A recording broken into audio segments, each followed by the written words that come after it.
This episode of Test Drive is brought to you by Elmec and their EV Duty Smart Home Charger. Well, 2022 is certainly shaping up to be the year of the electric vehicle, and I feel like I've said that for a couple of years now, but there are a lot of new vehicles coming into the segment this coming year. But something like this 2022 Kia Niro EV6 Touring has been out for a couple of years now, so does it still make sense in today's new, evolved electric marketplace? Now for 2022, this hasn't had much change, really just the badging on the front, back, and sides of the vehicle. It's now using the new corporate logo from Kia that we're seeing across the board for all 2022s sold here in Canada. Aside from that, that's pretty much it. Almost identical to the one that we drove back in 2019. There's no change to the range, nothing on the inside really. It does have the widescreen navigation now. If you're in the States, it's going to be coming standard across all trims. And for the most part, it's the same Niro that we've driven before. The difference for us here is it's winter time. We've actually had most of the seasons over the past week here that we've had this vehicle. It has been freezing cold, it's warmed up, it's rained, and it's snowed. Now, when I picked this up originally, it was about minus 20 degrees Celsius outside, so I got to see how this would do in terms of range.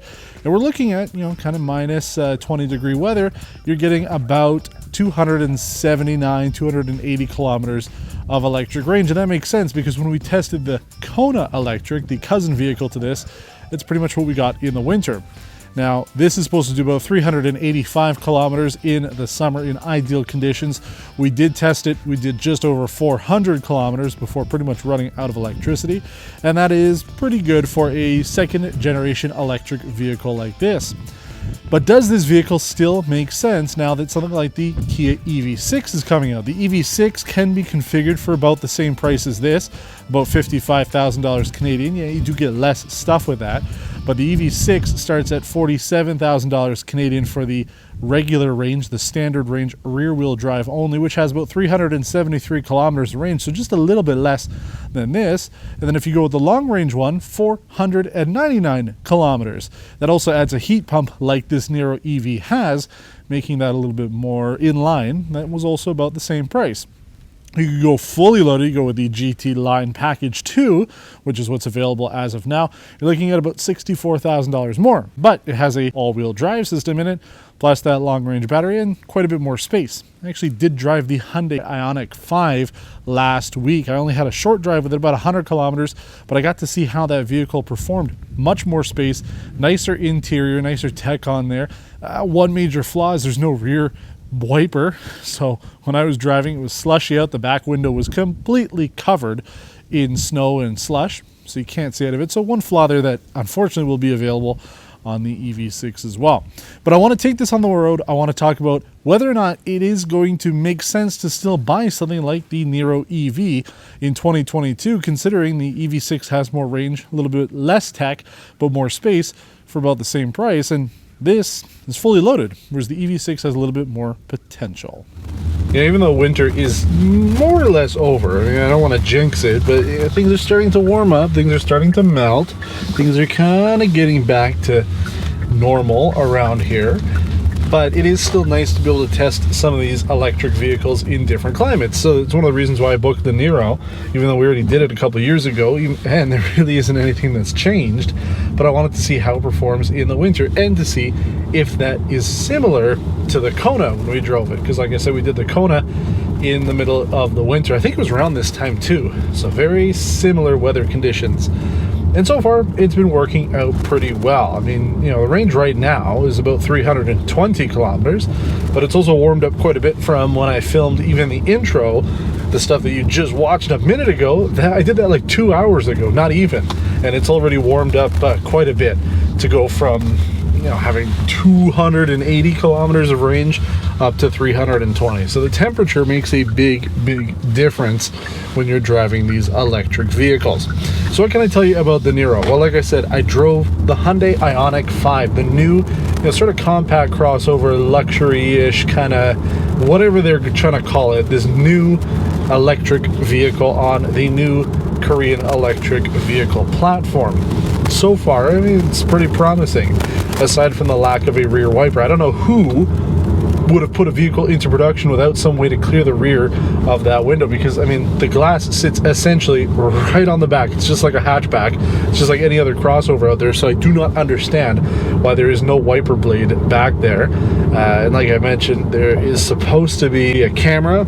I think in Europe they're going to add like a camera video rear view mirror for next year's model, but in the States it's going to be a wiper. I don't know what they're going to do, but maybe it's the opposite way around. The point is though, a very big design flaw when it comes to that, because I'm telling you, I could not see out the back window after an hour-long drive in, it wasn't even bad weather, it was just normal slushy weather, so the water was coming up, the dirty water all over the car made it impossible to see out of. Space on that is good, the technology is there. I mean, I'm not a huge fan of removing all the buttons. That was one of the things that I noticed with the Ioniq 5, is if you want to do heated seats, for example, you have to go into the menu system in order to do it. So I'm not a huge fan of that. It's one of the reasons why I do like the Niro, because it really does look like a car, right? It's not trying to be futuristic, it's not trying to be funky. It is a very handsome looking subcompact crossover, and it gets the job done. It does what you would want it to do, which is to be a normal vehicle. So it does a good job doing that. So I do like it. I do see that this will still be popular even when the EV6 comes out, because we have such a limited number of them that have been allocated to Canada for this model year, that if you got yourself on the reservation list, you're able to actually buy one, and you do get one this year. Consider yourself lucky. Unfortunately, I imagine a lot of the people who did get onto that list will probably try to flip it and try to make some money off of it, which is very unfortunate.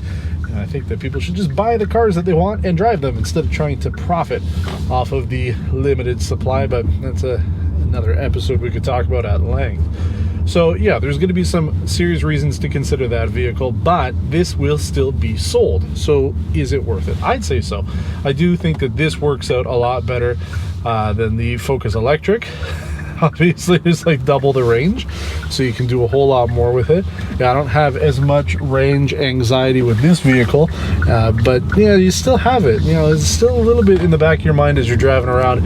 You have to make sure that you're driving somewhere that's going to have charging stations. So it's inevitable with any electric car. But now that we're going into the what I consider to be the third generation of electric vehicles, now that we're getting 500 kilometers or thereabouts with all-wheel drive systems, you know, we're really starting to see the electric vehicles push forward to be able to have more range, more features, more tech, more safety, and things like that. So I'm very excited to see what the future has to hold. And I'm also excited to see if Kia will bring the new Niro to this market as an electric, because if you take a look right now, the only information out there is the regular hybrid and the plug-in hybrid. They don't have any information yet for the second generation Niro electric, so I'd be curious to see if they do bring it. It is going to be a slightly funkier design, but let's talk a little bit about this car. As I mentioned, you know, the range is what it is.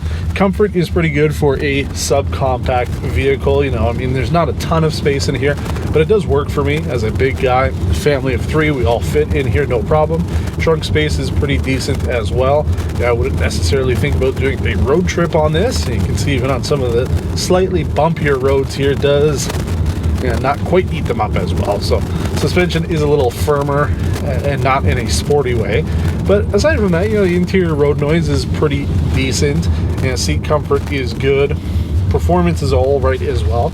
201 horsepower out of this is nothing to sneeze at, front wheel drive only, but at least there's a good amount of weight on the front. You've got the motor, and then the way that the batteries are set up, they run along the middle of the vehicle, so it's not like it's back heavy and will slide out. So on some of the rougher days that we've had here so far, traction has been pretty decent. At the beginning of the video, you would have seen the tire specifications for this, as well as our energy economy on our test loop. So if you missed that, just go back right to the beginning of the video, you'll get those and you'll find out. So overall, it has worked out pretty well. If you're looking for an electric vehicle, it will work out well for you.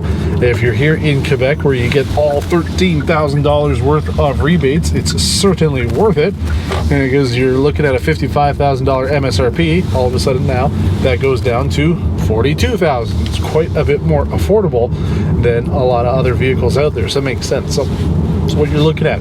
but the winter performance has met my expectations. Hasn't exceeded them, and it hasn't come below them. It is exactly what I expected this car to do in winter time. So overall, pretty happy with it. If you have any questions about this episode of Test Drive, please let me know. I will get back to everybody. I do try to get back to everybody that I can. If you have any questions about the car or the video, and if you haven't done so already, I invite you to subscribe to our channel as well.